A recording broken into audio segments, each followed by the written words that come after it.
এটা সে অবিস্মরণীয় ঘটনার ইতিহাস। এর সারসংক্ষেপ হলো আব্রাহা সাবা হাবশি, যে সম্রাট নাজ্জাশী হাবশের পক্ষ থেকে ইয়ামানের গভর্নর ছিল, যখন দেখলো যে আরববাসী কাবা ঘরে হজ পালন করছে এবং একই উদ্দেশ্যে বিভিন্ন দেশ থেকে লোকজন সেখানে আগমন করছে, তখন সানা নামক স্থানে সে একটি বিরাট গির্জা নির্মাণ করলো। সেই গির্জাকে কেন্দ্র করে হজ পালন করার জন্য আরববাসীকে আহ্বান জানালো। কিন্তু বনু কেনানা গোত্রের লোকজন যখন এই সংবাদ পেল, তখন তারা এক রাতে গোপনে গির্জায় প্রবেশ করে তার সামনের দিকে মলের প্রলেপ দিয়ে একদম নোংরা করে ফেলল। উক্ত ঘটনায় আব্রাহা ভীষণ রাগান্বিত হয় এবং প্রতিশোধ গ্রহণের জন্য কাবাঘর ধ্বংস করার চিন্তা করে বসে সে প্রায় 60,000 অস্ত্রসজ্জিত সৈন্যের এক বিশাল বাহিনী নিয়ে মক্কা অভিমুখে অগ্রসর হয়। সে নিজে একটি শক্তিশালী হাতির পিঠে আরোহণ করে। তার সৈন্যের কাছে মোট 9টি মতান্তরে 13টি হাতি ছিল। আব্রাহা ইয়ামান হতে অগ্রসর হয়ে আল মাকাম্মাক্স নামক স্থানে পৌঁছে এবং সেখানে তার সৈন্যবাহিনীকে আক্রমণের জন্য প্রস্তুত করে মক্কায় প্রবেশের উদ্দেশ্যে সামনে অগ্রসর হয়। তারপর যখন মুজদালিফা এবং মিনার মধ্যবর্তী স্থানে ওয়াদিয়ে মুয়াসসিরে পৌঁছালো, তখন আব্রাহার হাতিটি মাটিতে বসে পড়ল। কাবা অভিমুখে অগ্রসর হওয়ার জন্য কোনোভাবেই তাকে উঠানো সম্ভব হলো না।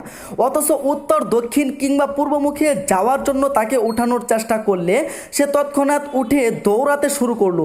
এমন সময় আল্লাহ তাআলা এক ঝাঁক ছোট পাখি প্রেরণ করলেন। কুরআনুল কারিমে সে পাখিগুলোকে আবাবিল বা ঝাঁকে ঝাঁকে পাখি বলে উল্লেখ করা হয়েছে।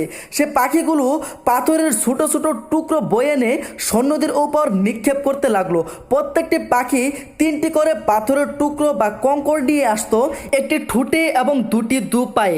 কঙ্করগুলো আকারে ছিল বুটের দানার সমান, কিন্তু কঙ্করগুলো শরীরে যেখানে লাগতো ফেটে সেখান থেকে রক্ত প্রবাহিত হতে হয়ে সে মারা যেত। উক্ত কঙ্কর দ্বারা সকলেই যে আঘাতপ্রাপ্ত হয়েছিল এমনটি নয়, কিন্তু এই অলৌকিক ঘটনায় সকলেই ভীষণভাবে আতঙ্কগ্রস্ত হয়ে পড়ে এবং প্রাণ ভয়ে সে স্থান ছেড়ে পালানোর উদ্দেশ্যে যখন দিক ভ্রান্ত ছোটাছুটি শুরু করে, তখন পদতলে পিষ্ট হয়ে অনেকেই মৃত্যুবরণ করে। কঙ্করের আঘাতে ছিন্ন ভিন্ন এবং পদতলে পিষ্ট হয়ে দুভাবেই পলকে পলকে আব্রাহার সৈন্যরা মৃত্যুর কূলে ঢলে পড়তে শুরু করে।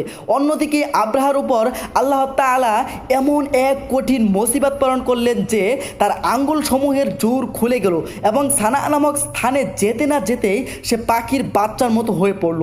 তারপর তার বক্ষ বিদীর্ণ হয়ে হৃৎপিণ্ড বেরিয়ে মৃত্যুমুখে সে পতিত হলো।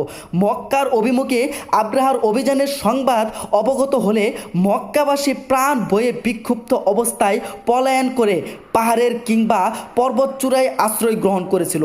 তারপর যখন তারা অবগত হলো যে আব্রাহা এবং তার বাহিনী সবাই ধ্বংসপ্রাপ্ত হয়েছে, তখন তারা স্বস্তির নিঃশ্বাস ফেলে নিজ গৃহে প্রত্যাবর্তন করে। অধিকাংশ ঐতিহাসিকের অভিমত হলো উক্ত ঘটনা সংঘটিত হয়েছিল রাসূলুল্লাহ সাল্লাল্লাহু আলাইহি সাল্লামের জন্মগ্রহণের মাত্র 50 কিংবা 55 দিন পূর্বে মহরম মাসে।